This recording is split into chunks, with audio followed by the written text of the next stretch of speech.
တင်တို့စားနေတဲ့ကြက်ဥတွေတိုင်းဟာကြက်တွေရဲ့ဖင်ကထွက်လာတာမဟုတ်နိုင်ပါဘူး။အဲ့ဒါတွေကိုတင်းငယ်တဲ့လျှို့ဝှက်အလုပ်ယုံလေးတစ်ခုမှာ10မိနစ်တောင်မကြာပဲဖန်တီးထားတာဖြစ်နိုင်ပါတယ်။သူတို့ကိုဘယ်လိုလုပ်ထားလဲဆိုတာကိုတင်မြင်လိုက်ရရင်တော့နောက်တစ်ခါကြက်ဥစားခြင်းစိတ်လုံးဝပျောက်သွားနိုင်ပါတယ်။ပထမဆုံးအနေနဲ့အလုပ်သမားတွေဟာဓာတုအရည်တွေပါတဲ့ပုံအများပြားကိုပြင်ဆင်ကြပါတယ်။အဲ့ဒါတွေကဥကာပြုလုပ်ဖို့ပါပဲ။အဲ့ဒါကိုဂျက်တင်လို့ခေါ်တဲ့ဓာတုပစ္စည်းပြည့်စေသောပစ္စည်းများနဲ့အစားအသောက်အယောင်ဆိုးဆေးတွေရောဆက်ပြီးပြုလုပ်ထားတာပါမှွေလိုက်တဲ့အခါတကယ်ဥအကာအတိုင်းကြည်လင်ပြီးတောက်ပြောင်နေပါတယ်။နောက်တစ်ခုကတော့ဥအနှစ်ကိုလောက်ကြပါတယ်။သူတို့ကအဝါရောင်ဆိုးဆေးအနှဲငယ်ကိုနောက်ထပ်အရေးတစ်ခုတည်းထည့်လိုက်ပြီးစက်တလုံးကနေပြီးပြည့်စုံတဲ့ဥအနှစ်ပုံစံမျိုးကိုစက္ကန့်ပိုင်းအတွင်းထုတ်လုပ်ပေးပါတယ်။ကျွမ်းကျင်တဲ့အလုပ်သမားတွေဟာအဲ့ဒီအတုအယောင်ဥအနှစ်တွေကိုဥအကာအရောအနော်တွေကိုကျွမ်းကျင်စွာထည့်သွင်းပြီးအလွှာလိုက်ရစ်ပတ်ပေးလိုက်တဲ့အခါတကယ်ဥအစစ်လိုပုံစံမျိုးစဖြစ်လာပါတယ်။ပြီးရင်တော့အဲ့ဒီဥတွေကိုအထူးပုံစံခွက်တွေထဲထည့်ပြီးပါးလွှာတဲ့အကာအကွယ်လွှာတစ်ခုတည်းကိုနှိပ်ချလိုက်ပါတယ်။အဲ့ဒီလိုနဲ့ဥခွန်ပုံစံကိုဖန်တီးလိုက်ပါတယ်။မိနစ်အနည်းငယ်ကြာတဲ့အခါလှပတဲ့ဥတလုံးပေါ်ပေါက်လာပါတော့တယ်။အပြင်ပန်းကကြည့်ရင်ဘာမှကွာခြားတာကိုမပြောနိုင်ပါဘူး။ဥခွန်ကိုခွဲလိုက်တဲ့အတန်ကတောင်တူနေနိုင်ပါတယ်။ဒီဓာတုဥတွေကိုအများပြားထုတ်ပိုးပြီးဈေးတွေစားတောက်ဆိုင်တွေကိုပို့ဆောင်ကအရေးသွေးမြင့်ဥအဖြစ်ရောင်းချနေကြတာပါလူအများစုကတော့ဘာမှမသိကြပဲတကယ်အာဟာရဓာတ်ကိုရနေတယ်လို့ထင်ပြီးစားသုံးနေကြပါတယ်ဒါပေမဲ့ကြောက်စရာကောင်းတာကတော့အဲ့ဒီပစ္စည်းတွေတဲကဘယ်အရာမှအစားအသောက်ပစ္စည်းတွေမဟုတ်ပဲအဲ့ဒါတွေဟာစက်မှုလုပ်ငန်းသုံးဓာတုပစ္စည်းတွေဖြစ်နေတာပါပဲဒီဗီဒီယိုကိုမြင်ပြီးတဲ့နောက်မှာတင့်အနေနဲ့ကြက်ဥကိုဈေးဆိုင်တွေကမဝယ်ပဲကြက်ချံတွေအထိသွားပြီးဝယ်ယူသင့်ပါတယ်ရှင်比如领导的地楼保一些，原来是为啥我公益，我带来也没路苗里马嘞，地下只兄弟家有鼻子厉害哟，地皮是那不得比巴里没车北京家里嘞，没车北京那行，我们买一道给不配够爱巴嘞，那我太比如里马，我路不变生家没呢，拜拜。大家若နောက်ဆုံးပေါ်လေးလေးမှုကြီးတဲ့ထေကတစ်ခုပါပဲအဝါရောင်အရေးတစ်ခွက်ဟာမနစ်ပတ်အတွင်းပြည်စုံအစစ်မီတကက်ကျဥအစစ်ကြီးထလာပြီးတကက်ကျဥထက်တောင်ပိုလှပနေတယ်ဆိုတာယုံကြည်ဖို့ခက်မှာပါအကြောက်လွန်စရာအကောင်းဆုံးအချက်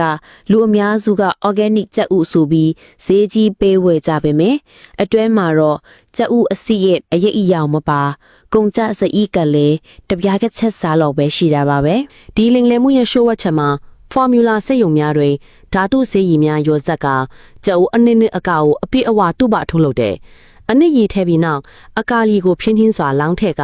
ကပေါ်လာသောပူပေါင်းများကိုအစစ်နဲ့တူအောင်ပြုလုပ်ထားတဲ့အရေးအေးဖာဘာကကယ်လ်ဆီယမ်ကာဗိုနေဥခွန်ပင်အစမ်းတက်လိုက်ပြီးခွဲလိုက်သည့်အခါအစစ်ခွဲတဲ့ကဲ့သို့အတန်ထွက်ကလှည့်စားလိုက်တဲ့ဒီကျဥအတုများသည်ချက်ဖို့အသင့်ဖြစ်ပြီးကြည်ရတာလက်ဆက်သလိုနဲ့အမှန်မှာဓာတုဆေးရည်များကိုစားသုံးနေရတာပါဒီညစ်ပတ်တဲ့နီလန်ဖြင့်နောက်ွယ်မှာစီးပွားရေးသမားများကတော့အလင်းအမြန်ချမ်းသာလာပါတော့တယ်ဗီဒီယိုလေးကိုကြိုက်နေတဲ့ဆိုရင်တော့ like and share လုပ်ပေးကြပါအောင်ရှင်တရုတ်ပြည်မှာတီထွင်ဖန်တီးထားတဲ့ကြောက်စရာအကောင်ဆုံးအစားအသောက်အတုများပရိသတ်ကြားလုံးပဲမင်္ဂလာပါရှင် Insight Magazine ကနေပြန်လည်ကြိုဆိုလိုက်ပါတယ်တရုတ်ပြည်ကကမ္ဘာပေါ်မှာပုံစံတူကူးချတဲ့နေရာမှာဆရာကျတဲ့နိုင်ငံတစ်နိုင်ငံဖြစ်ပါတယ်အတုလုံနည်းပေါင်းအစုံကိုတီထွင်ထားပါတယ်ဒီလိုနည်းပညာတွေနဲ့ပစ္စည်းမျိုးစုံကိုအတုလုပ်ပြီးတော့မြန်မာအပါအဝင်အိမ်နီးချင်းနိုင်ငံတွေကိုရောင်းချနေပါတယ်ဒီဗီဒီယိုထဲမှာတော့တရုတ်ပြည်မှာတည်ထွင်ထားတဲ့စားစရာအတုတွေကိုပြောပြပေးတော့မှာဖြစ်ပါတယ်တရုတ်ပြည်မှာပထမဆုံးတည်ထွင်ထားတဲ့အစားအစာအတုကတော့အမဲသားအတုပ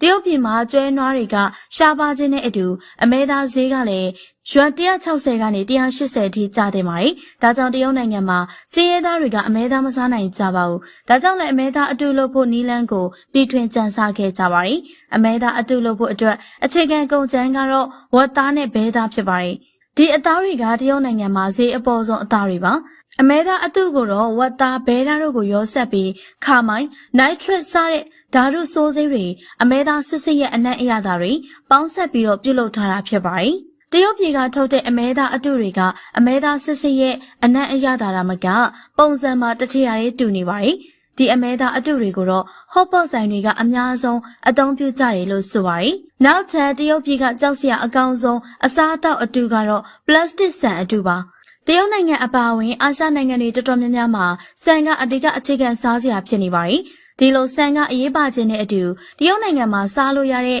ပလတ်စတစ်ဆန်ထုတ်လို့ရောင်းချနေကြပါတယ်။တရုတ်ပြည်ကပလတ်စတစ်ဆန်ကိုတော့စားလို့ရတဲ့ဓာတုပစ္စည်းတစ်မျိုးကိုဆန်လိုပုံသွင်းပြီးတော့ပြုလုပ်ထားပါတယ်။အဆိုပါပလတ်စတစ်ဆန်ကိုမီးနဲ့အပူပေးချက်ပြုတ်တဲ့အခါမှာလူတွေစားနေကြတဲ့ဆန်ထမင်းအစစ်နဲ့တထရရဲတူတာကိုတွေ့ရပါတယ်။ နောက်ထပ်စားစရာအတူကတော့ခောက်ဆွဲအတူပါစံအတူလိုမျိုးပါပဲခောက်ဆွဲကတရုတ်နိုင်ငံရဲ့အဓိကစားတောက်ကုန်ဖြစ်တာနဲ့အညီဈေးတက်နဲ့ဝယ်စားလို့ရအောင်အတူထုတ်လို့ရောင်းချနေပါတယ်အစောပိုင်းမှာတော့ခောက်ဆွဲအတူတွေထုတ်လို့ရောင်းချနေရကိုလူတွေကမသိခဲ့ပါဘူးဒါပေမဲ့ဒီနေ့မှာတော့တာမန်ကျုံအစ်စ်နဲ့ခောက်ဆွဲကတရက်ထားပြီးရင်တိုးပြီးတော့မာကြောတတ်ပေမဲ့ခောက်ဆွဲအတူကတော့ပုံစံမပြတ်ရှိနေပါတယ်ဒါကြောင့်လည်းတရုတ်လူမျိုးတွေကခောက်ဆွဲအတူထုတ်လို့ရောင်းချနေရဖြစ်ပါတယ်။ဒါအပြင်တရုတ်နိုင်ငံကဓာတုပစ္စည်းတွေနဲ့လုပ်ထားတဲ့ဘဲဥကျုပ်အတူတွေကိုလည်းပြုလုပ်ကြပါတယ်။ကျုပ်အခွန်ကိုတော့ပလတ်စတစ်နဲ့လုပ်ထားတာဖြစ်ပြီးတော့ကျုပ်အကာကျုပ်အနှစ်တွေကိုတော့အစစ်နဲ့တပုံစံနဲ့တူအောင်အတူပြုလုပ်ထားကြပါတယ်။ဒါအပြင်တရုတ်နိုင်ငံမှာပြားရီအတူစွပ်ပြုတ်တဲ့ထဲတောက်ကြတဲ့ပင်လယ်ပတ်ကြီးအတူစတာတွေလည်းအများကြီးဖြစ်ပါတယ်။တရုတ်လူမျိုးတွေကအခုလိုမျိုးစားစရာအတူလုပ်တဲ့နေရာမှာဆရာကြလွန်တာကြောင့်နာမည်ဆိုးနဲ့ကြော်ကြပါတယ်။ဒီလိုမျိုးဓာတုပစ္စည်းတွေနဲ့လုပ်ထားတဲ့စားစရာအတူတွေကိုစားမိတဲ့လူတွေကတော့ကင်ဆာအပါအဝင်ယောဂမျိုးစုံရကြပါတယ်။ဒါကြောင့်လေမိဘပြည်သူတွေအနေနဲ့တရုတ်ပြည်ဘက်ကလာတဲ့အသားနဲ့တခြားစားစရာမုံပဲတရေစာတွေကိုစင်ကျင်သတိပြုကြဖို့တိုက်တွန်းလိုက်ပါစေရှင်။အဆုံးထိကြည့်ရှုအားပေးတဲ့အတွက်ကျေးဇူးအထူးပဲတင်ရှိပါတယ်ရှင်။ ဒီမှာတော့တတိထားကြစာတူလောက်လာတာပလတ်စတစ်နဲ့စာမီလို့ရှိတော့မတွေ့ဘူးတဲ့တတိထားကြအခုချင်းနေမကောင်းတဲ့အချိန်မှာဒီဝဇဝယ်မိမှာဆိုလို့ဒီမှာစာနဲ့တူပဲကြည့်တာဒီကောင်းတယ်နော်ကြကြပါလူဒုက္ခပေးမှကြည့်ရ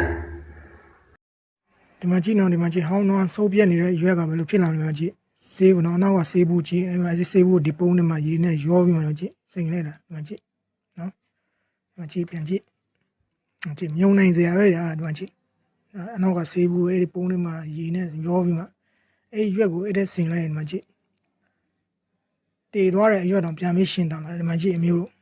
ခင်ဗျာကျွန်တော်ခန္ဓာကိုယ်ခင်ဗျားတို့ကျွန်တော်အဆိုင်နဲ့ရောက်သွားဘယ်လိုဖြစ်မလဲအဲ့ဒီဆေးတယ်ဟာဆိုတော့အသက်ခိုးလို့ဆိုလူကျွန်တော်လူသားတွေ90လောက်ရှိနေတဲ့အသက်တွေကခင်ဗျာ30နဲ့မကြီးမှာသိလား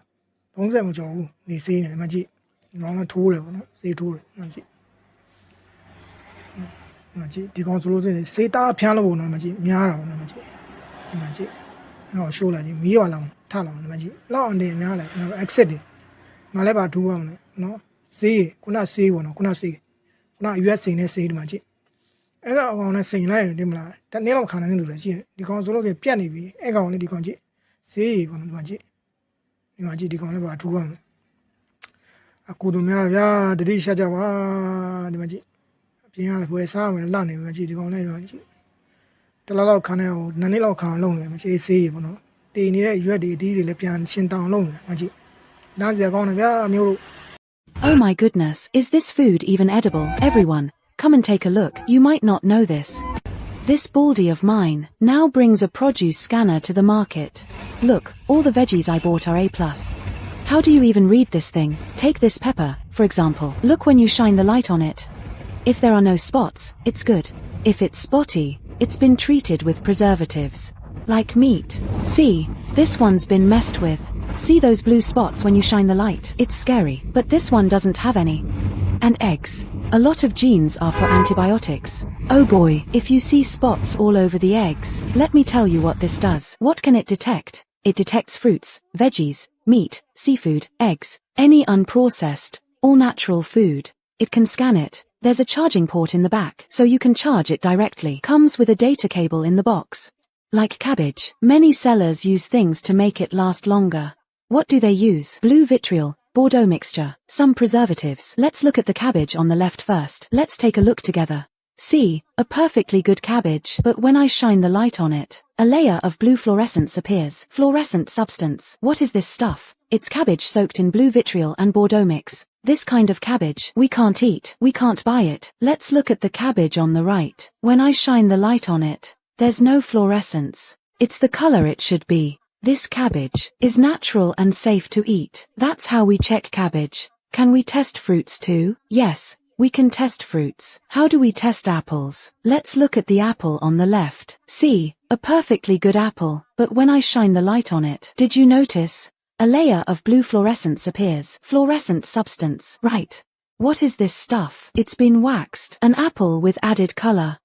Just by looking, the left apple is shinier than the right. so you can't see it with the naked eye. But shine the Pro Produce light, and it's immediately revealed. So this kind of apple, you shouldn't eat. Don't buy it. Look at the apple on the right. You can see, the apple on the right clearly passes the test. See, there's no blue fluorescence on it. It's the color it should be. This apple, you can safely eat. Like with meat, many sellers add preservatives. Look at the meat with your eyes. Can you tell anything's wrong? Let's look at the meat on the left. Did you notice? A layer of blue fluorescence appears. Right. What is this stuff? Ah, it's been soaked in formaldehyde. Meat soaked in borax. Don't eat that kind of meat. Don't buy it. Now the meat on the right. Everyone, look over here. See, the meat on the right clearly passed the test. It doesn't have a fluorescent sheen, sparkling and bright. Like a piece of meat you could actually eat. I'm back at the market with my veggie light. This is amazing. Does produce have pesticide residue? See if it's been soaked in preservatives. If there are blue spots like these, it means there's pesticide residue. If produce has been stored for too long, this reveals its true form in a second.